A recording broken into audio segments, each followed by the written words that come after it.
Hello friends. तो इस lecture में हम बात कर रहे हैं chapter 2 making of Indian constitution की। और इस मेकिंग ऑफ इंडियन कॉन्स्टिट्यूशन की हम शुरुआत करेंगे डिमांड से। कॉन्स्टिट्यूट असेंबली की डिमांड कहाँ से शुरू होती है? 1934 एमएन रॉय जो है वो सबसे पहले इसकी मांग करते हैं। अब इससे पहले के तमाम एक्ट्स हमने देखे, regulating act, Pitt's India act, government of India act 1858, फिर काउंसिल्स एक्ट देखे, फिर 1935 का एक्ट, इंडिया इंडिपेंडेंस एक्ट। तो धीरे धीरे धीरे धीरे हमने क्या करा, हमने अपने पार्टिसिपेशन को इंक्रीज करा, उसकी डिमांड बढ़ाई। आप हमें बजट के लिए पावर दें, सप्लीमेंट्री क्वेश्चन पूछने दें, हमें एग्जीक्यूटिव काउंसिल में जगह दें। तो धीरे धीरे हमने क्या कहा कि हमें अपना कॉन्स्टिट्यूशन जो है खुद बनाना है, हमें अपना रूल चाहिए, कोई डोमिनियन स्टेटस नहीं, कुछ नहीं, हमें कंप्लीट फ्रीडम चाहिए। तो यहां पर सबसे पहले 1934 में एमएन रॉय जो है एक कम्युनिस्ट नेता, कम्युनिस्ट लीडर कॉन्स्टिट्यूएंट असेंबली की मांग करते। रॉय का मानना यह था कि इंडिया की जो फ्रीडम है वो नॉन वायलेंस से नहीं ली जा सकती, इसके लिए हमें वायलेंस करना ही करना पड़ेगा। और इसीलिए जो इंडो जर्मन कॉन्स्पिरेसी हुई वर्ल्ड वॉर 1 के टाइम पे, तो इनका नाम सामने आया। इनका यह प्लान था कि भैया जर्मन शिप लेंगे, सुमात्रा पर अटैक करेंगे और उसको अंग्रेजों से छुड़ा लेंगे।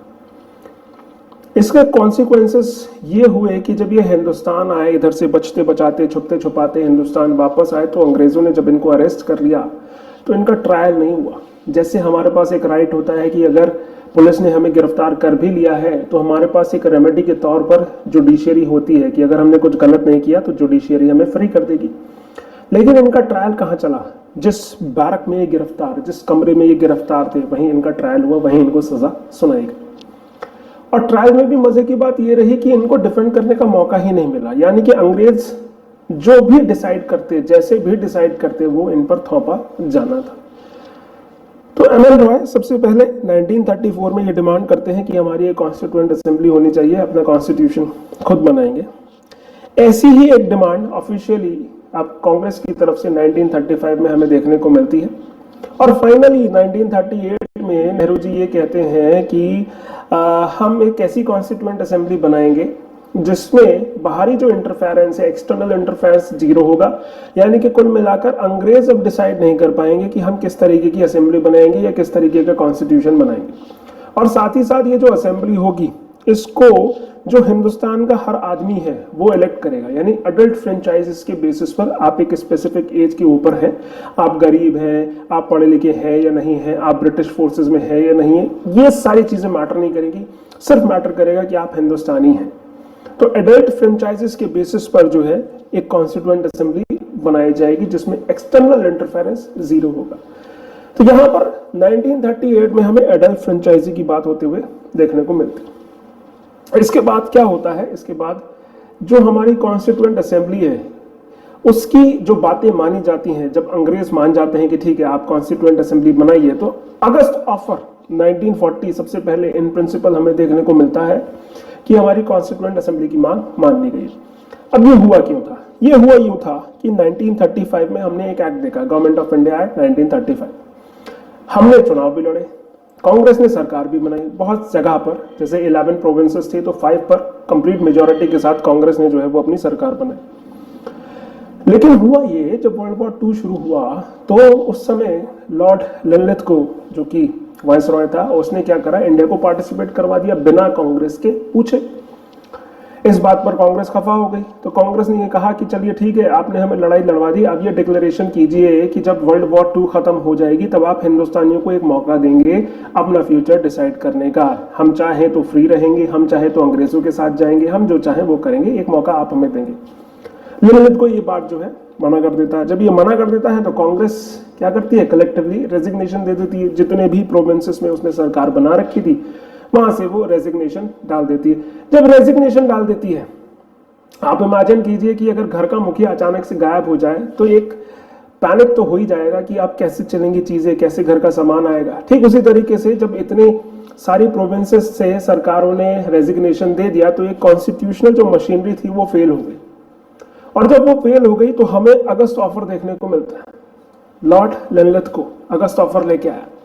इसने ये बोला, क्योंकि हमारा जो मुद्दा था वो वर्ल्ड वॉर 2 था, हमारा मुद्दा था कि कैसे आपने पार्टिसिपेट करवा दिया हमें जब हम नहीं चाह रहे थे। तो निर्णय को अकल आई थोड़ी सी, उसने कहा कि ठीक है ऐसा करेंगे, एक वॉर काउंसिल बनाएंगे। ये वॉर काउंसिल से हमेशा जो है वो परामर्श लिया जाएगा, उससे जो है कंसल्ट किया जाएगा जब भी हम लड़ाई की बात करेंगे। साथ ही साथ जो एग्जीक्यूटिव काउंसिल है, गवर्नर की हमने दो काउंसिल देखी, एग्जीक्यूटिव काउंसिल, लेजिस्लेटिव काउंसिल। जो लेजिस्लेटिव काउंसिल की तो बात हम कर चुके हैं, एग्जीक्यूटिव काउंसिल है, इसमें हम ज्यादा से ज्यादा इंडियंस लेके आएंगे। तो कुल मिलाकर ये कंसोलेशन एक प्राइज की तरह था, सांत्वना पुरस्कार की तरह था कि भैया हमने ये तो कर दिया, अब बदले में आपको ये ले लीजिए। और ये मानता है कि ठीक है, हिंदुस्तानियों का ये राइट है कि वो अपना कॉन्स्टिट्यूशन खुद लिखे। तो इन प्रिंसिपल ये चीज मानी जाती है। लेकिन 1942 में सबसे पहली बार हमें ये देखने को मिलता है कि ठीक है, जब वर्ल्ड वॉर II खत्म हो जाएगा तो एक कॉन्स्टिट्यूएंट असेंबली, कॉन्स्टिट्यूशन की बात की जाए।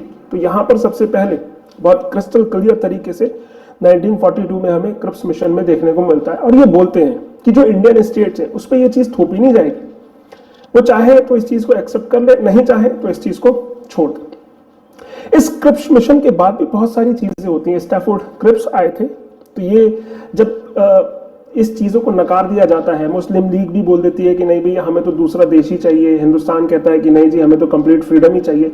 अब आप सोचिए, एक बच्चा जो 8th क्लास में आपसे रेंजर साइकिल मांग रहा हो, अब आप उसको वो ग्रेजुएशन में पहुंच गया और अब आप उससे कह रहे हैं कि चलो रेंजर साइकिल ले लो। अब तो भैया उसकी डिमांड बढ़ चुकी है, अब तो वो पल्सर मांग रहा है, अब तो वो यामा मांग रहा है।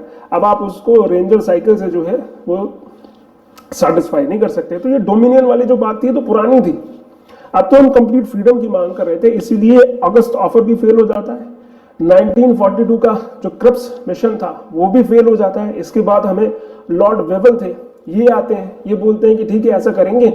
जो एग्जीक्यूटिव काउंसिल है, कौन आता है इस बीच में आता है वेवल।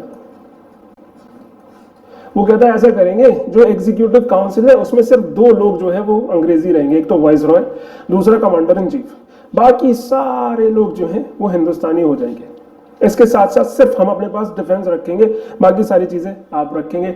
और मुस्लिम लीग को सेटिस्फाई करने के लिए ये बोलता है, लॉर्ड वेवल ये बोलता है कि भैया ऐसा करेंगे, जो एग्जीक्यूटिव काउंसिल है उसमें हिंदू और मुसलमान दोनों बराबर कर देंगे। अब मुस्लिम लीग को थोड़ा सा ऐसा लगता है कि भाई स्वाद चखा दिया गया हो, जैसे आपने सलादों पर या यूं कहे फ्रूट चाट पर जो है चाट मसाला डाल दिया हो। तो इस चीज से मुस्लिम लीग थोड़ी सी अट्रैक्ट होती हुई हमें नजर आती है। लेकिन कांग्रेस इस बात को नहीं मानने वाली थी कि भैया हमें कंप्लीट फ्रीडम ही चाहिए।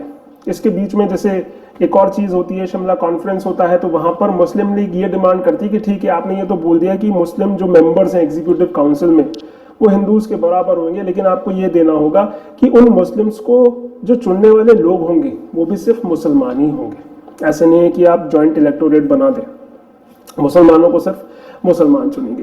ये सारी चीजें फेल हो जाती हैं। क्यों फेल हो जाती हैं? जैसे मैं आपको बता रहा हूं कि 8th क्लास का बच्चा रेंजर साइकिल आपसे मांग रहा है, आप ग्रेजुएशन के टाइम पे उससे कह रहे हैं कि ठीक है अब ले लो, अब तो डिमांड बढ़ चुकी है। इसके बाद में फाइनली हमें हमारा कैबिनेट मिशन 1946 देखने को मिलता है। इस कैबिनेट मिशन में 3 लोग, वही स्टैफोर्ड क्रिप्स जो थे, वॉर काउंसिल के मेंबर थे, minister war council member England में, वो भी इसमें इंक्लूड थे। तो 3 मेंबर का ये मिशन, और फाइनली ये बोलता है कि ठीक है, मतलब तीनों चीजों का ये प्लान पेश करता है, इंटरिम जो गवर्नमेंट उसका भी, कॉन्स्टिट्यूएंट असेंबली का भी और कॉन्स्टिट्यूशन का भी। तो यहां पर ये बोलता है कैबिनेट मिशन की ठीक है आप एक फेडरेशन बना लीजिए, उस फेडरेशन में सभी लोग होंगे, ब्रिटिश इंडिया के भी लोग होंगे, इंडियन प्रिंसली स्टेट्स भी होंगे, सारी पावर्स जो है, सारी की सारी पावर्स जो है वो इनके पास रहेगी, स्टेट्स के पास रहेगी, ऑटोनॉमस यूनिट्स की तरह काम करेंगे, रेजिडुअरी पावर भी इनके पास रहेगी। तो कुल मिलाकर ये ऐसी चीज थी जिसने लगभग सभी को सेटिस्फाई किया कि सारी पावर्स तो हमारे पास हैं। शुरुआत से हमारी यही तो चीजें थी। गवर्नर जनरल और प्रोविंसेस के बीच में इस चीज को विभाजित कर दिया गया था कि भैया ट्रांसफर्ड सब्जेक्ट और आपका जो रिजर्व सब्जेक्ट्स हैं वो, तो उससे भी हमें सेटिस्फेक्शन नहीं मिला। हमें चाहिए क्या था? हमें चाहिए थी कंप्लीट ऑटोनॉमी। तो यहाँ कंप्लीट ऑटोनॉमी हमें कैबिनेट मिशन में देखने को मिल रही थी। तो इसीलिए इस बार मुस्लिम लीग भी जो है सेटिस्फाई हो जाती है और यहां से हमारा जो कॉन्स्टिट्यूएंट असेंबली बनने का जो प्रोसेस है वो शुरू होता है।